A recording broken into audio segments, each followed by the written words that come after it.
Hey guys, it's your girl Claudia Jordan, and welcome to Cocktails with Queens. And I'm back with my girls, my queens, Vivica A. Fox. Hey. Hey girl. Lisa Ray. And Selena Johnson.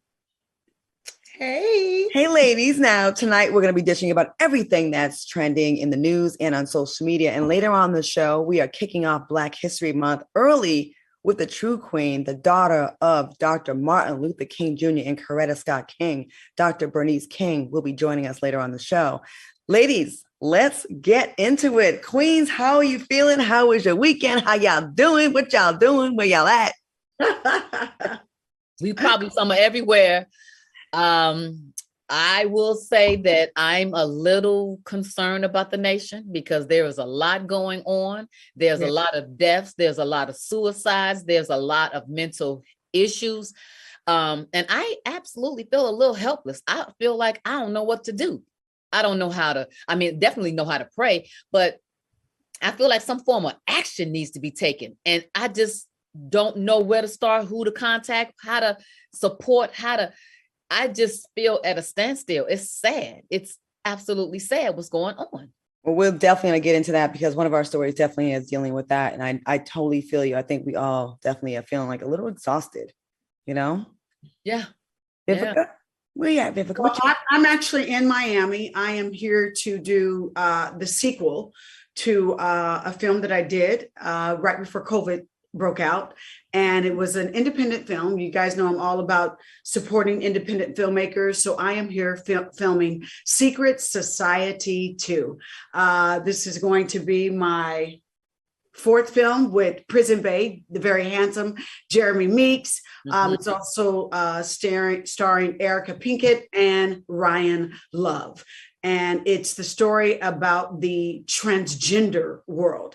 And I played this very opinionated nurse mama whose child decides he wants to live that life. And so for me, it was a very difficult role for me because I have been so accepting and supportive of the LGBTQ plus society and their world. So for me to be this opinionated mom, I'm having to really break out my acting chops. So here in South Beach, Miami, I'm working in the morning.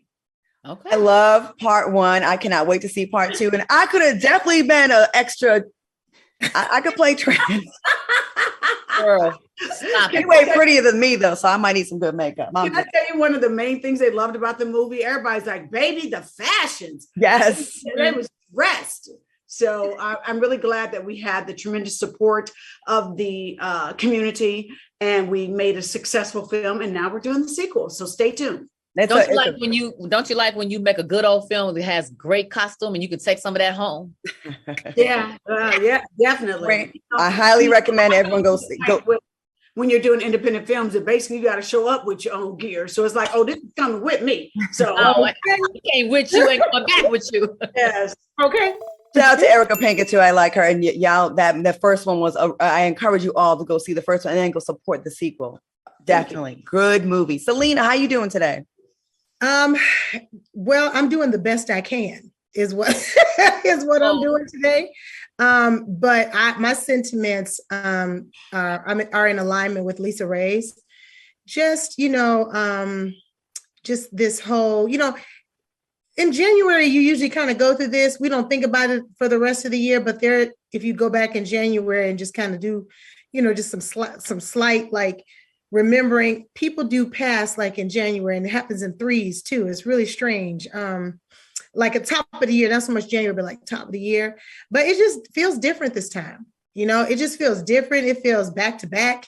And I just feel like it's all around me. And, it's weird. Like it's sad, it's up and down, so, it's just, I agree. I'm in the same alignment with Lisa Ray on this one. So. Well, I think a lot of people are feeling exactly the way you two have expressed. And that's why we are here, Cocktails with Queens. So hopefully uplift some folks out there. Y'all grab a drink and have an hour where we can kind of take your mind off of your own personal problems and we can talk about other people's problems in our own. How about that? That always works. Okay, well, it's Monday, so let's get into it. And of course, we definitely have to start the show with this sad story. Cheslie Kryst, 2019's Miss USA, was found dead Sunday morning in New York. Super sad story. Authorities suspect that she jumped from the building, the Orion building, around 7:15 a.m. Now, she lived on the 9th floor, but was last seen on the 29th floor terrace. Now, this was Kryst's last post on Instagram. May this day bring you rest and peace. Our thoughts and prayers are with their family and friends. And I know some of us knew her or knew of her. I know, Vivica, you were interviewed by her as well. She worked for Extra. Yeah.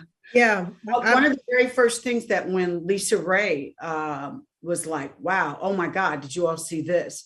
You know, we have our wonderful little group text that we do together, notifying each other of things. I love that about our sisterhood, that when something jumps off, it's like, we have to talk about hot topics. And the moment that I opened it up, the first thing that I said, I was like, oh my God, I think she interviewed me.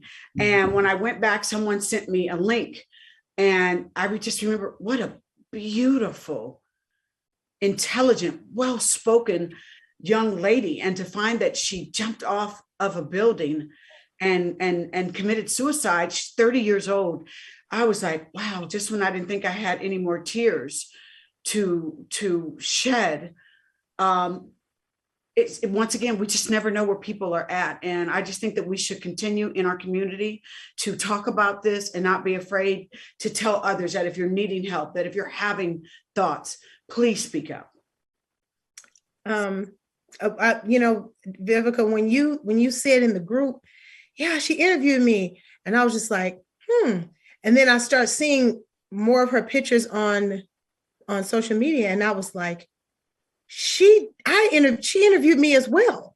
Mm-hmm. She interviewed me for Unsung. When I did Unsung with TV1, and I remember because I remembered her hair. Yes. And I had a whole conversation with her about this hair and how beautiful she was. And she was so bubbly and like, you would never, ever, ever think, not to say that there's a certain way people should be walking around when they're sad, you know what I'm saying? But you would never think. She just had this light and this energy that was very light and very, like, not like everything's great, but like she was very optimistic, So it's interesting because some people will say when someone is overly like that they're maybe trying to hide something or trying to hide pain, but you never really think about that. You meet somebody that's nice and having a good time and just bubbly and lit up. You don't sit there back to yourself and be like, I bet you she having the worst time of her life. Like, no one does that. So I didn't see that at all. Sad. Yeah, it's super sad. Like yesterday, I partook in this mental health event in Dallas. Dr. Taka Cash, and she's a psychologist. She's a therapist.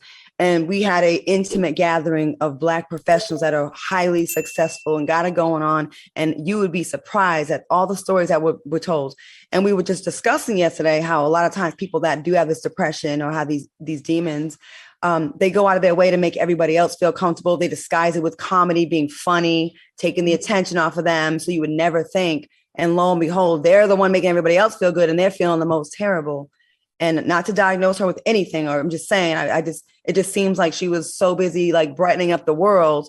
Yeah. And meanwhile, hers was, painful. I'll tell you this, what it has absolutely done for me is made me change my tune even more.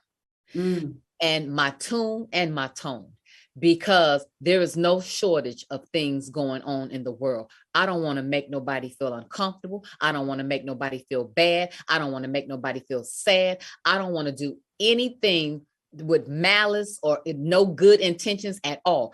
I absolutely want to uplift the people that I love, the people that are my friends, the people that's my family, and the people that I don't even know. Because we meet people. Haven't you met a kindred spirit before, where you meet somebody and it's just something about them that's so bubbly, just like the young lady that we're talking about now, that she was so bubbly. It was something about her, even if it was nothing but her hair, but something that made you identify and relate and be able to just feel a little joy, a little different energy there. If we don't do nothing else but have a good word for somebody, that is where our mindsets need to be. We need to love on each other and love on our world, because when I tell you, we getting a real big ass spanking. Yeah.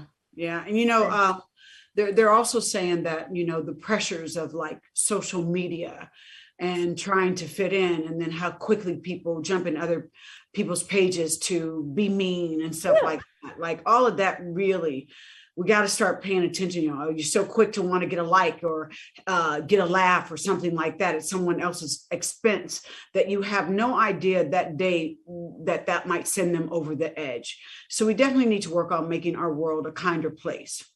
You just said something that triggered me, Vivica, in a good way. Oh my God, that was terrible. I don't know why my phone is not dead. That was crazy. But you just that's crazy. It never rings. You just triggered me in a really good way. When you were just speaking, informative and inspired, you just inspired me to think to do something. When you were just speaking about social media and how people are influenced, I thought I received that, and then I thought to myself, my son is not really big on a lot of social media, really, but he is engaged in that TikTok a lot. So when you just said that, I thought to myself, when I get off of this Zoom, when I get off of my show, I am going to go and have a conversation with him about what he sees, how it makes him feel. Yes. Like, we need to have these conversations, just like, and then what Lisa Ray was saying, like, we need to be intentional about, talking to people, understanding, are you all right? Just even if you say, are you okay? That's like a big deal.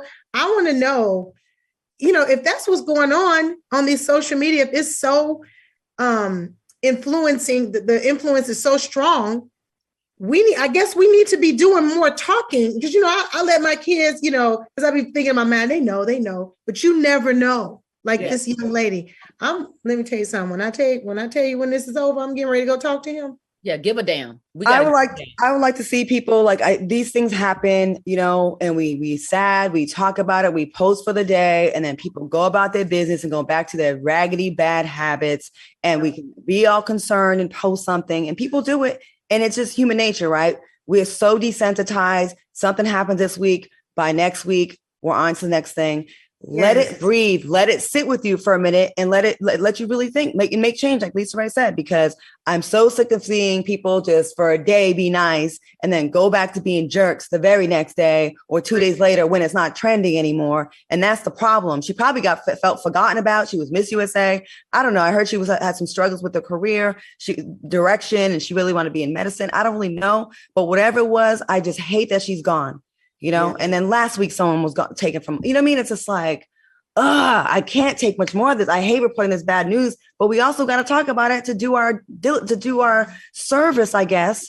To celebrate. I would not even celebrate, but give the attention, the good attention, that we hope that, they should have had, Claudia. So I understand how you feel, having a report and be the first one really out the gate to be like, hey, y'all, guess what, but at least we have a platform to talk about how beautiful she was, how bubbly, how amazing she was to Vivica and I, for the very short time that we were able to experience her energy. And then, inspiring Lisa Ray and motivating her to say, hey, we need to check on each other, so at least we're able to uplift each other. You're able to bring something to us that we can try to turn into some type of positive energy out of it all in the best way that we can.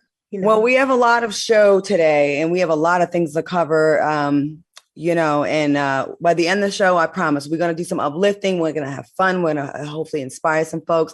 And we have quite an amazing guest coming up. We have the daughter of Dr. Martin Luther King Jr. And Coretta Scott King. Dr. Bernice King is with us next. You don't want to miss this. Stick around. We are kicking off Black History Month the way we should with Queens. We're back with Cocktails with Queens, and joining our queendom and helping us kick off Black History Month is the CEO of the Martin Luther King Jr. Center for Nonviolent Social Change. Please welcome Dr. Bernice King. Hello. Hello. How are you all, Queens? Hello. How are you? One queen to 4 more queens. Okay. Well, we appreciate you being here. Dr. Bernice, I'm going to call you Dr. Bernice. Now, what's it like to carry on your father's legacy? Whoa, that's a heavy burden there. I can imagine. Yeah. You know what? It is a heavy burden, not just because of my dad, it's because of my mom. Because, in reality, the reason that Dr. King is who he is today is because of everything she did. Even before he was assassinated, there's so much stuff that she did to begin to prepare the way for his legacy, and then became the architect of that legacy. And because of that, we know the iconic Dr. King. We have access to so many of his teachings and words. And so, it's real heavy carrying two parents who have a global legacy.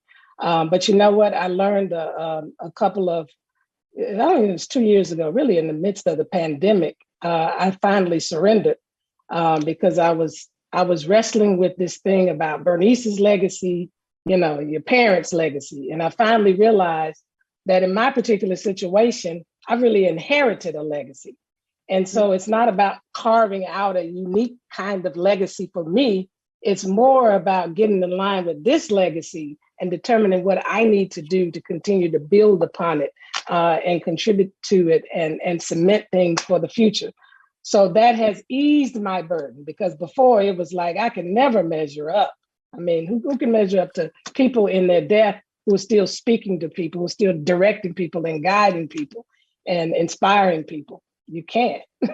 That's got to be tough. I'm glad my father never made it to the NBA. My mother can't really cook because I don't really have no big shoes to fill.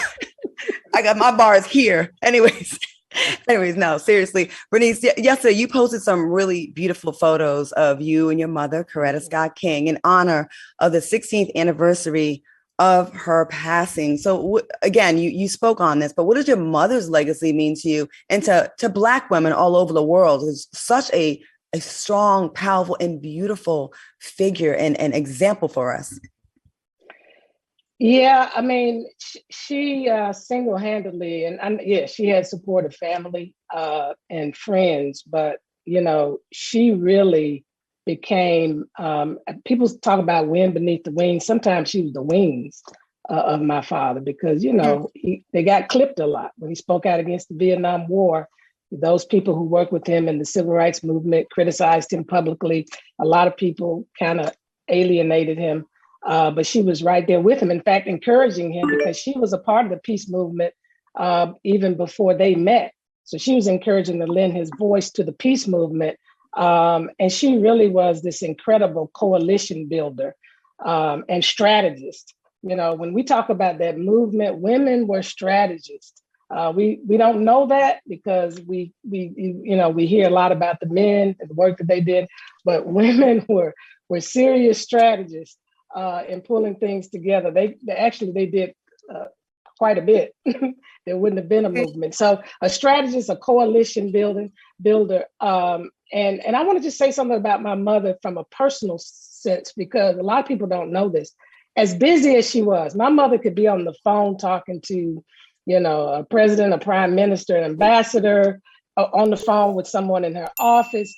And she was just attentive to everybody that she was engaged with. But she had this personal touch. She was very thoughtful and kind. And I got to share this because when I used to go with her literally to the Hallmark stores when they had them, she would spend 3 hours in that store. And she had a list of every month. So she would do a quarter at a time of everybody she wanted to get a card for.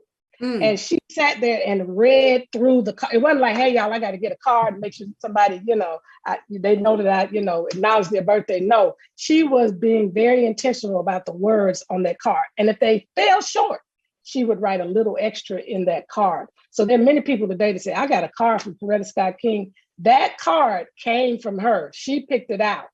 She chose it. And she put her imprint on it, her personal imprint. So she was a very kind and caring and thoughtful woman as well. But I call her the architect of the King legacy. That's my title for her. Wow. I have to ask more about your mom, because what you just said has just motivated and inspired me so much. we know so much about your father, you know, over the years we've studied him. But I love how there are so many more layers to your mom. And I would like to know, once, you know, the civil rights movement was kind of, you know, we were in the thick of the civil rights movement and your father was assassinated. What were some of the things, or was there one thing that stood out to you that was impactful that your mom did that really solidified his legacy, that helped to solidify his legacy, even while he was gone, especially being a mom and taking care of you guys and keeping it all together? But politically, what are some of the things that she did to ensure that his legacy is stayed as strong as it is even up to this day?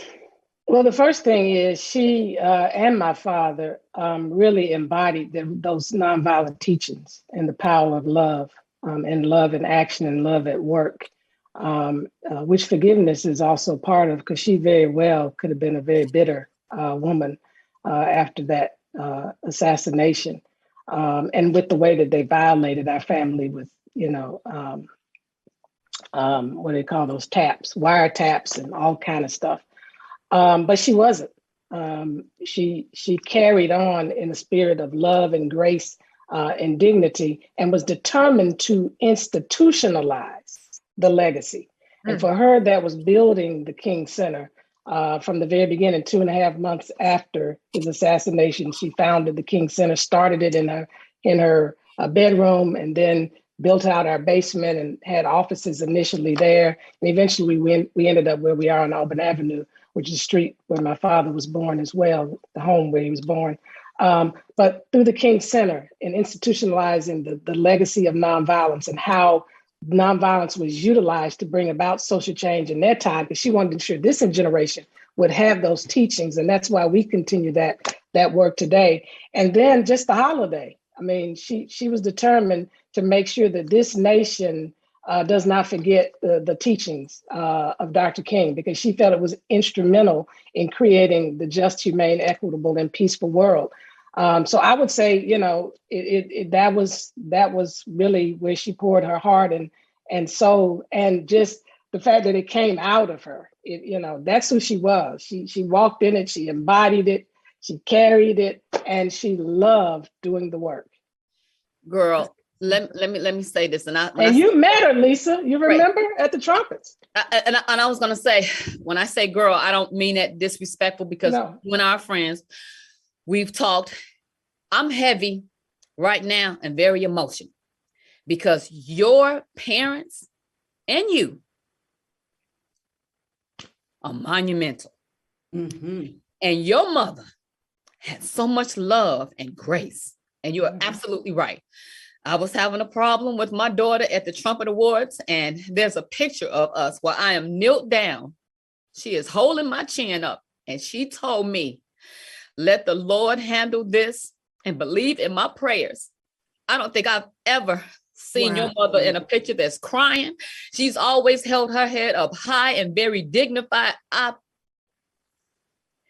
We need more women like that. And I know we don't know a lot about your personal life, but I heard you say that those are huge shoes to fill, and that you were in denial for a while. And when you have parents like that, you struggle to go, what am I going to do? Exactly. What am I going to be? Am I going to even rise up to be able to be half of that? I want to go inside the life of them with you. Just give me a little bit of when you were little, when you were young. What are some of the things that you took away from your mom's life that you say that you do now, that you just remember? You know, I kind of take away from my life of my mother things she said a lot in the household, because that was important for me, because I went through years of a lot of anger and bitterness. And eventually I began to hate all white people, especially white men.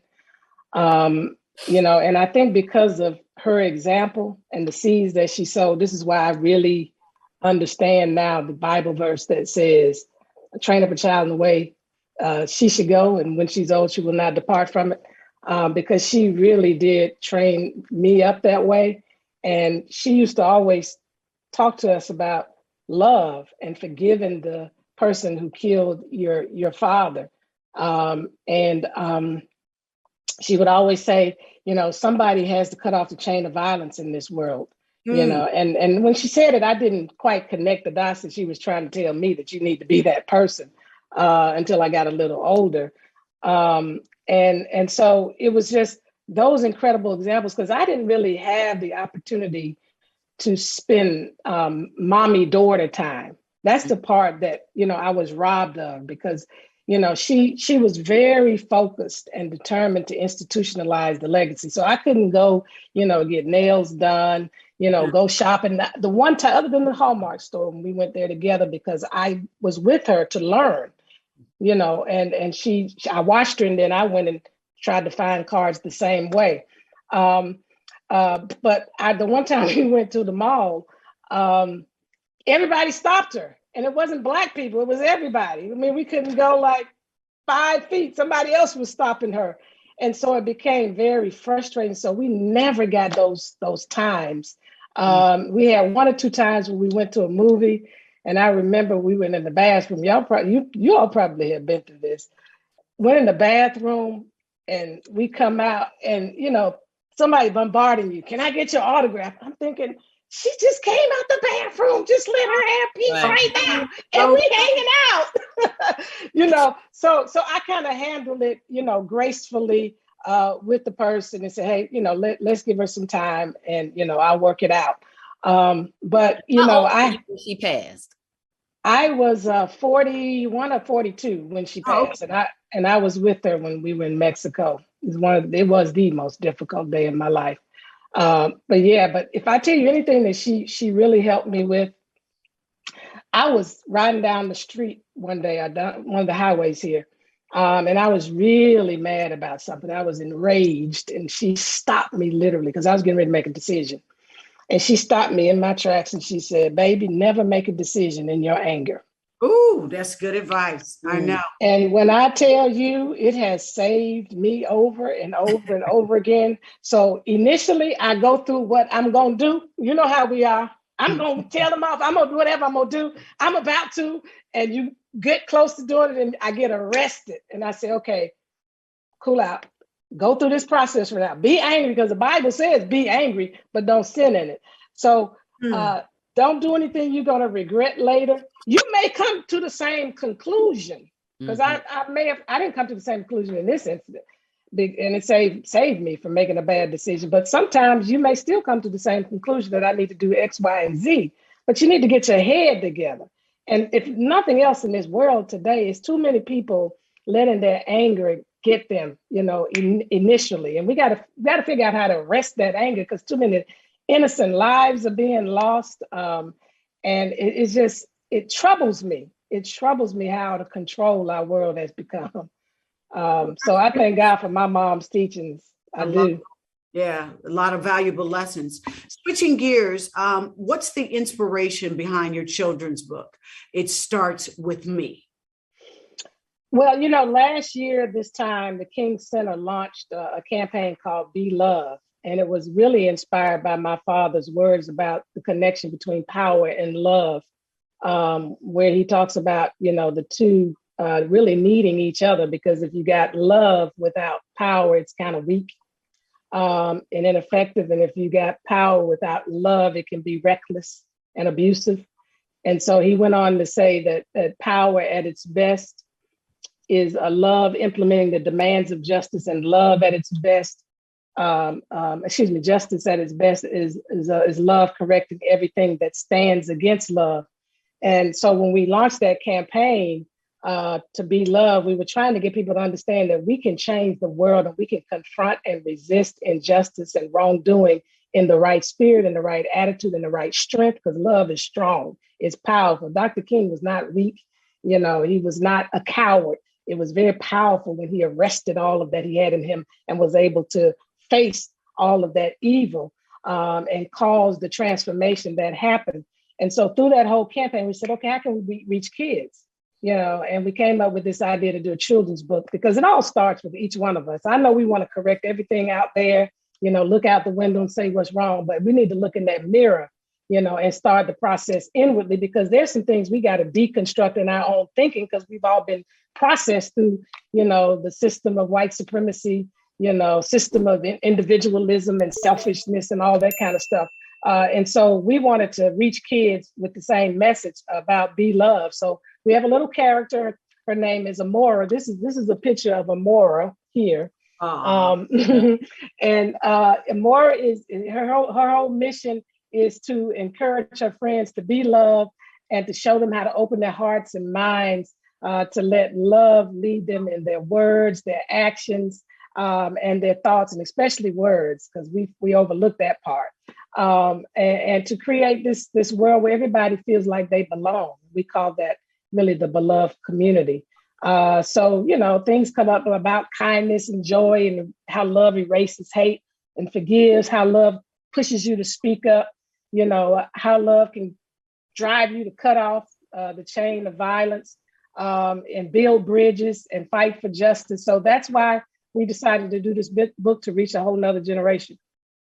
Well, we can listen to you talk about, just your experience, your life, your family, your own knowledge. And before this interview, I was aware, of course, that your father basically gave his life for the rest of the world, not the country, the world, to get on that path to starting to get it together. But now realizing it wasn't just your dad, it was your dad, your mom, you, your brother, your entire family continues to pour into the world.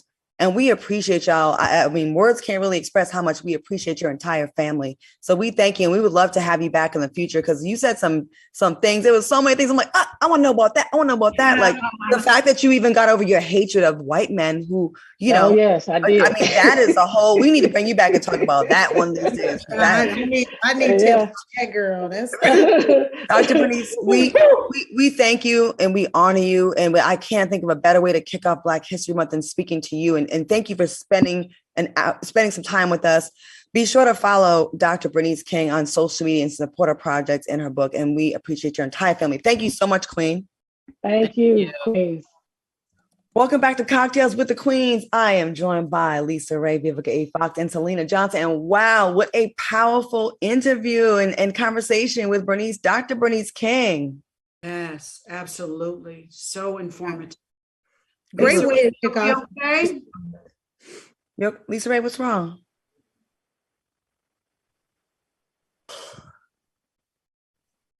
Sometimes I think when you have somebody that powerful as her father and so graceful as her mom, and the things that we're going through right now, it's like, who is that to us now? Who do we have now? That voice of reason, that voice of love, that voice of power, that voice of strength that we listen to, that command the attention that we trust. Who is that? And that has you sad? Yeah. Yeah. Yeah, because the world is heavy. We are going through it. Yes, agreed. We are losing people. People's feelings is just being disregarded. I even think about me. I even check myself through this whole time of just things that I've said, just to reflect and go back and go, wow, what was that? What were you going through? What is that connected to? And that's what growth is about. Yes. When you learn from that and you can say, oh, yeah, time out. Let me step back. Let me regroup and let me refocus. Lord, man, we need to refocus. And it just to see her and all of her coolness and calmness. I saw a glimpse of her parents there. It was like, wow. You know what I mean? And it's like when she said, man, I didn't want this. You know what I mean? How do you say, I don't want this, but I'm of this. This is what I'm about. This is how they know me. But what difference am I going to make? How am I going to conquer this? How am I going to step into those shoes? That's hard. That's hard. It's people with less pressure than that is killing themselves because they can't measure up. We need to link up. We need to link up together and strengthen ourselves, not just us ourselves, but ourselves together as a nation. It's serious. It is serious. I just feel honored when I realized that we were even interviewing her, you know, like you said, Claudia, it's almost like when we interview someone that really has something to say, it's like, absolutely, we want you to come back. Absolutely, we want you to share some more intelligence and educate us. Just please sow and pour into us so we can pass that along so the people can hear it. I like that we have these conversations and people can talk their mess and, oh, y'all gossip. No, we don't. We talk to people and we talk about hot topics, and we also provide some balance and have someone like a member of one of those prestigious and influential families in the world, in history here. So, hey, we're all things. We Black women. We have layers and levels. And yeah, right. Yes. And Lisa Red, thank you for sharing your moment of vulnerability with us. So I hate to, go ahead. No, I was just gonna point something out, you know, referring to what we talked about last week when we talked about, you know, when we talked about Black people needed therapy, you know what I'm saying? She kind of confirmed in a way what the people, the speakers and the people who have spoken about, you know, what slavery did to Black people and what the civil rights movement did to Black people, when she said, I had to train myself to not hate white men. Like, that's our history. Whatever she's feeling is, we got whatever her family went through trickled down onto us. You know what I'm saying? But hers was times a million. So imagine all of our people feeling like her. We feel like her, especially when her father was assassinated and there was no mental support. You know what I'm saying? She said, I had to train myself. Her mother was a therapist. We had to train myself to not hate white people. Like, what kind of world, what kind of culture are we in? You know what I'm saying? What have we experienced? What are we going through? When I see things like this, I think it just makes me even look at us even dumber when we shoot each other, kill each other, hate each other, talk trash, beat each other up, post videos on social media and promote that kind of stuff. And you know what I mean? Like, we got to get it together and get back to that point. But we got a ways to go. So we're going to take a commercial break and gather ourselves. I hate to go into some hot topics, but we got to talk about Jermaine Dupri possibly cheating on Janet Jackson. We got a whole bunch of stories to cover. We'll be right back with more cocktails because we're going to cheer y'all up now. Okay. Switch gears when we come back. No more tears for the rest of the show. Welcome back to Cocktails with the Queens. What an impactful and powerful show we're having today. And I'm here for it. We have our layers, we have our levels, and I'm here for it. So listen, before we get into Jermaine Dupri and how we messed up with Janet Jackson, we got to talk about one of our faves. I know she's my fave. Rihanna is pregnant, y'all. I know. I am so excited. They took an epic stroll over the weekend in snowy New York to reveal she's pregnant with their first child. And remember all the times they put her on the blogs, Rihanna pregnant. And now she really is. So despite the low temperatures, she showed her bump in a long open pink coat, and her boyfriend A$AP Rocky, he was beaming with happiness. Are y'all excited about Rihanna becoming a mom? So absolutely. I thought that it was so, it's like the secret is finally out, y'all.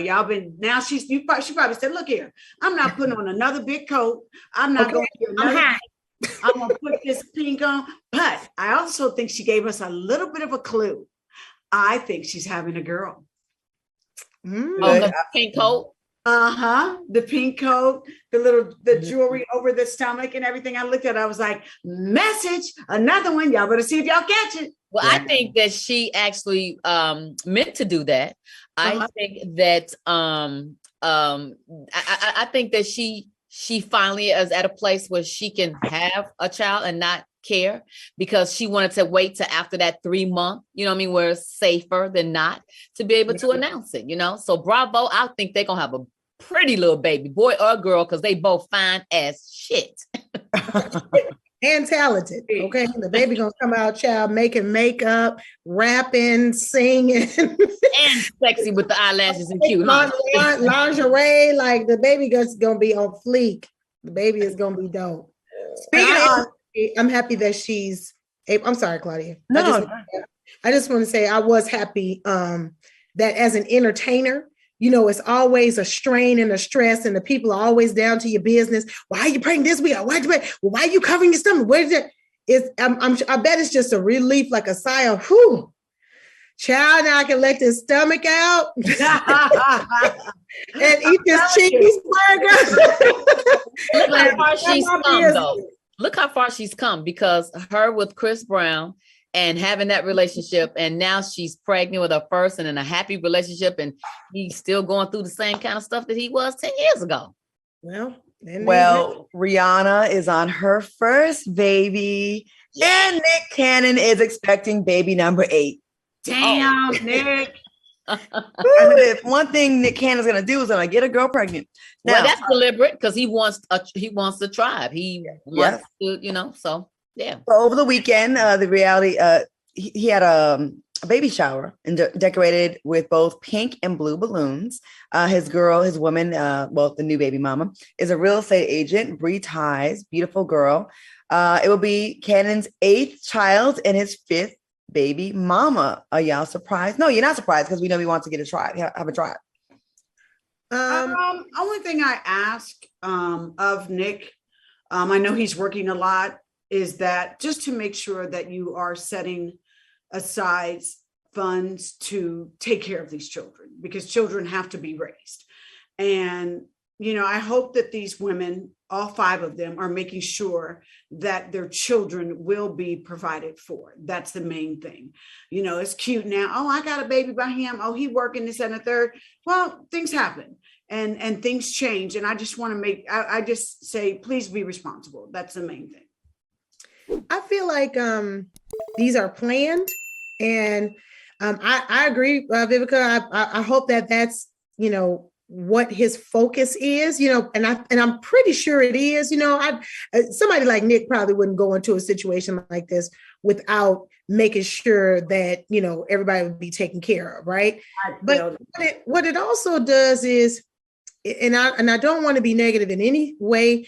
I hope and pray that Nick is totally and completely fine and okay. But I know that he has been sick in the past, and it makes me scared, because it feels like he's creating a legacy for when he's gone. You know what I'm saying? The intentionality of what he's doing is unorthodox, and so it makes me feel like he's creating he's leaving his stamp, his mark behind by leaving seeds to be grown and flowered when he's gone. He's making flowers. That's what it feels like to me. Well, listen, Nick has money, and he's been very smart for a very long time. He's been a silent millionaire for a very long time. You know what I mean? Yeah, we know he ain't silent. Yeah. Nickelodeon is loud, Right. What's going on? Mariah Carey ain't real estate. Yes, so he has that. Yeah. He's got the money, and he will have a legacy he'll leave behind with all these beautiful children. And I'm sure they'll be taken care of financially. I do worry about, each of them getting enough time and memories to have with their dad. I hope they do, because he works so hard. I don't even know how he can be all these places at once. How do you have time to get all these girls pregnant? Nick, you work. I see you on TV. You be doing radio. You be doing everything, wilding out. So there's no drama. You know what I'm saying? Like the women aren't at each other. No. There's no drama. So this is planned. And all I pray, I just pray that he is okay. He's feeling okay in his body and spirit.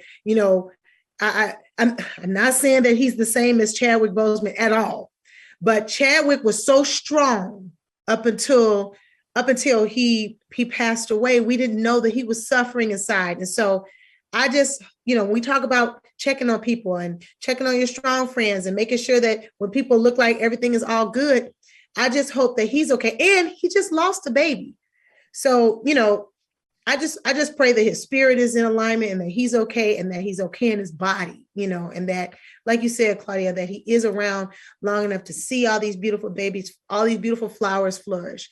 That's all I hope. I just want to be conscious this time. Like, I don't want to be thinking in my mind, when Chadwick passed, and I'm not saying that Nick is passing. I never would say that on anyone, but just like the woman who took her life, the beautiful woman that took her life that we spoke about earlier, and Regina's son, and just all of the people that are, are suffering from from losing people, all the hundreds of thousands of people that we lost in COVID-19. I just hope that I want to be conscious of someone's feelings and how they're getting through their situations. And I want him, he may never see this, but I do want him to know that I care about him and his health and how he feels inside, And I don't see anything wrong with what he's doing. I think if this is his agreement and it's working, I think it's fantastic. And I just hope that he's okay. Okay. Welcome back to Cocktails with the Queens. Very powerful show. Tonight, I'm joined by Lisa Ray, Selena Johnson, and Vivica A. Fox. And listen, ladies, we got to talk about another queen. Part 2 of Janet Jackson's documentary aired over the weekend. And she dropped a bombshell about her split from Jermaine Dupri. Janet revealed that Jermaine was unfaithful, and Black Twitter had a whole lot to say. One Twitter user wrote, Jermaine Dupri had Janet Jackson wanting to marry his little Smurf self and was still willing to give him multiple babies, and he blew it by cheating on her. That's not my word. I didn't call him a Smurf. That's y'all people on Twitter being messy. Another user wrote, how do you fumble a woman like Janet Jackson? How do you cheat on the baddest? Now, Queens, if it happened to Beyonce, if it happened to anyone, it could happen to anyone. And do you think fans are shocked that one of the biggest entertainers in the world got cheated on? I mean, doesn't this happen a lot?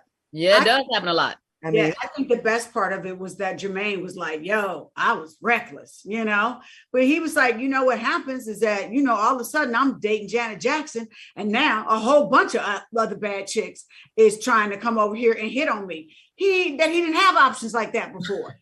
You know what I mean? So, he was like, the flesh is weak. And in the meantime, I lost the baddest. But that kills me, though, because when you have one, because, hey, I'm going to just be honest, I've been there. You know what I'm saying? Meaning someone fumbled the ball with me, and it was almost like, what else do you want? You know what I mean? If somebody is giving you the best of them, what else can you want? She cooks, she cleans, she's organized, she's smart, she's intelligent, she's fine. Can be a partner for you. The PUSSY is good. Come on. You know what I mean? What else do you want? And then they fumble the ball, and you like, you don't even know how to date me. You don't even know how to keep me engaged. You don't even know how to keep me excited. And then it's like, so who and which one of these chicks was better than Janet Jackson, better than me? Who? Which one? You don't even know them. So at least you know what I bring to the table. You don't even know you don't even know if they have a table. These guys get their first bad girl. I'm not saying that she's his first one, but they get a girl that level and then they think, well, if I got her, imagine the possibilities. And then they just wild out. Selena, what you think about this story? Well, for me, just even piggybacking off of what Vivica said, it was the whole Jermaine Dupri demeanor for me. It was the laughter with the, how it is, and then, then you just become a man, you a man, and then, you got Janet Jackson and everybody, it's the laughter. And then it's the flip back to Janet, and she's very calm and solemn. You could tell there was a hurtful time for her. And he's sitting there like, yeah, you know how it is. We men. No, right. No, sir. You're extremely crazy. And that was very disheartening to see him laugh like that. And you know what, Lisa Ray? That was a nervous energy laugh. It was trash. And I wish he wouldn't have did that on such a prime time docu-series that everybody gonna be looking at. I wish you would have had a little bit of couth and remorse. Come on, somebody. And so when Lisa Ray says, what more could you want? I'm this, I'm that, I'm that. Well, Lisa Ray, it's not what more do they want. It's what they don't know that they have. It's that part. And most of it is, I don't love myself enough to be able to even accept the fact that I could have a woman this great. Or they don't know how. Exactly. So my knee-jerk reaction is to be stupid because I don't know how to be smart in this moment. You know what I'm saying? That shit there, that laughing, it just took me to a special place. I was like, come on, JD, like, you my dude. Like, why would you do that on, like, I can see if you laughed with your friends later, like, yeah, man, you know how men are, we stupid, but you left it off like it wasn't this prime time relationship that we weren't all rooting for. Like, I know I thought they were real cute and I wanted them to make it and all of that, you know. So it was upsetting for me. And extra insulting because you admitted you got the extra ass because you was with Janet. And I tell guys all the time, a lot of times it don't even be about you. They want to take that bad chick's man. Yes. Oh, I got Lisa Ray's man. I got Vivica's man. I got Selena's man. They like that nonsense. But I love Janet Jackson's transparency. I mean, she's normally extremely guarded. I loved how transparent she was. I love some interviews. She was like, I'm not doing lashes. I'm not doing a whole ton of makeup. Y'all gonna get me real and raw. And it was refreshing. It really was. I love that. Well, ladies, I want to thank you all for a fantastic job as usual and for your transparency tonight. It was beautiful. It really was. I want to thank Lisa Ray, Selena Johnson, and Vivica A. Fox, and of course, our special guest, Dr. Bernice King, for joining us tonight. And thank you for watching us on YouTube and for flooding those comments and for rewatching it the next day. Stay tuned for FOXSOUL's Black Report. That is coming up next.